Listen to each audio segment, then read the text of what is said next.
ब्रह्म विद्या का अर्थ है ब्रह्मा की विद्या, यानी परम सत्य, परमात्मा या ब्रह्मा को जानने की विद्या। यह भारतीय दर्शन, विशेष रूप से वेद, उपनिषद और गीता में एक अत्यंत महत्वपूर्ण विषय है। वेदों में ब्रह्म विद्या को परम ज्ञान कहा गया है, जो आत्मा और ब्रह्मा के एकत्व को समझाने वाली विद्या है। ऋग्वेद, यजुर्वेद, सामवेद और अथर्ववेद के उपनिषदों में ब्रह्मा और आत्मा की पहचान को ब्रह्म विद्या कहा गया है। उपनिषदों में ब्रह्म विद्या का मुख्य विषय है अहम ब्रह्मास्मि, मैं ही ब्रह्मा हूँ, और तत्त्वमसि, तू वही है। आत्मा और ब्रह्मा के एक होने की अनुभूति ही ब्रह्म विद्या है।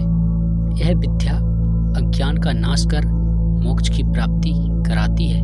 भगवद गीता में श्री कृष्ण अर्जुन को ज्ञान देते हैं। आत्मा, ब्रह्मा, धर्म, कर्म और मोक्ष के बारे में वह भी ब्रह्म विद्या है। ब्रह्म विद्या वह ज्ञान है जो जीवात्मा को परमात्मा से जोड़ती है, अज्ञान को दूर करती है और जीवन का अंतिम लक्ष्य मोक्ष प्राप्त करने में सहायक होती है।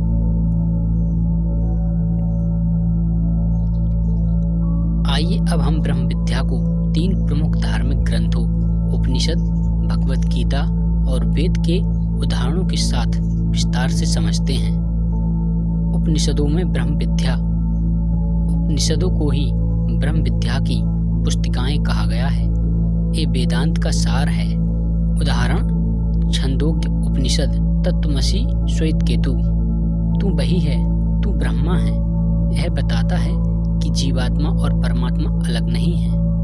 बृहदारण्यक उपनिषद अहम ब्रह्मास्मि, मैं ब्रह्मा हूँ। यह ब्रह्म विद्या का चरम अनुभव है। आत्मा और ब्रह्मा एक ही है। मुंडक उपनिषद में 2 प्रकार की विद्याएं हैं, अपरा सामान्य ज्ञान और परा ब्रह्म विद्या।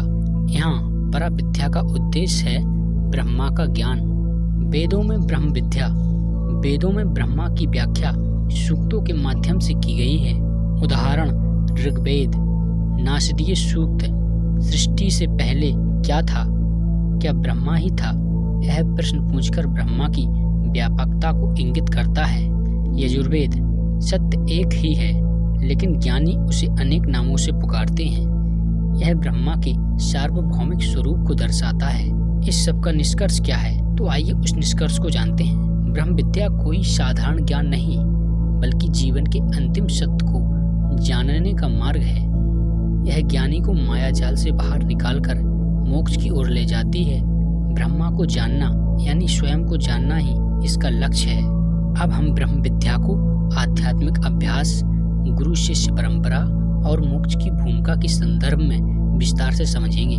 ब्रह्म विद्या और आध्यात्मिक अभ्यास। ब्रह्म विद्या केवल शास्त्रों का अध्ययन नहीं, बल्कि यह एक अनुभवात्मक ज्ञान है। इसके लिए कुछ अभ्यास जरूरी होते हैं, जैसे कि पहला अभ्यास होता है श्रवण, गुरु से शास्त्रों को सुनना, उपनिषद, गीता आदि के माध्यम से। मनन, जो सुना उस पर गहराई से विचार करना, क्या मैं शरीर हूँ या आत्मा? निधिध्यासन, ध्यान, नित्य ध्यान और आत्मस्मरण, मैं ब्रह्मा हूँ, इसका अभ्यास। ब्रह्माभ्यास, अपने आप को ब्रह्मा के रूप में ही देखना और वैसा ही व्यवहार करना। ब्रह्म विद्या और गुरु शिष्य परंपरा। ब्रह्म विद्या की शिक्षा बिना योग्य गुरु के असंभव मानी जाती है। उपनिषदों में अनेक उदाहरण हैं। श्वेतकेतु को उसके पिता उदालक ने ब्रह्म विद्या सिखाई। नचिकेता को यमराज ने आत्मा का रहस्य बताया। श्री कृष्ण ने अर्जुन को गीता में ब्रह्म विद्या दी। गुरु ही शिष्य को तत्त्वमसि का वास्तविक अर्थ समझाता है। ब्रह्म विद्या का उद्देश्य केवल ज्ञान पाना नहीं, बल्कि बंधनों से मुक्त होना है। यही मोक्ष है। मोक्ष कैसे मिलता है? जब जीव जान लेता है कि वह शरीर नहीं, आत्मा है और आत्मा परमात्मा से अलग नहीं है, तब वह संसार के मोह, द्वेष और अहंकार से मुक्त हो जाता है। शास्त्रों के अनुसार जो भीतर ही आनंदित रहता है, वही ब्रह्मा रूप होकर मोक्ष को प्राप्त करता है। आधुनिक संतों की दृष्टि में ब्रह्म विद्या क्या है, आइए जानते हैं। स्वामी विवेकानंद ब्रह्म विद्या को मानव की दिव्यता को जानने की विद्या मानते थे। रामकृष्ण परमहंस, उन्होंने कहा, जब मन पूर्ण रूप से शुद्ध हो जाता है तभी ब्रह्मा की अनुभूति होती है।